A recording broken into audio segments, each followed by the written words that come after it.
2020-21 సంవత్సరంలో కరోనా మహమ్మారితో మొత్తం రాష్ట్రమే కాదు, దేశమే కాదు, ప్రపంచం మొత్తం విలవిల్లాడిపోయింది. WHO కూడా ఏం చేయాలో అర్థం కాలేదు అప్పట్లో.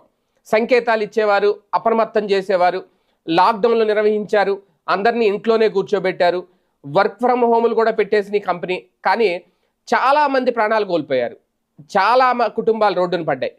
ఎవరు ఏమీ చేయలేకపోయారు, ఆ నష్టాన్ని ఎప్పటికీ భర్తీ చేయలేరు.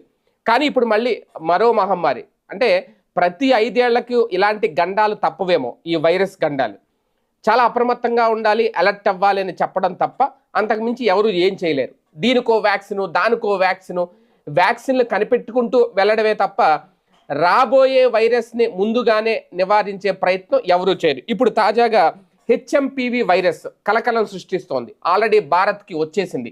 చైనా నుంచే వచ్చిందో, ఇంకో దేశం నుంచి వచ్చిందో, ఎందుకంటే ఈ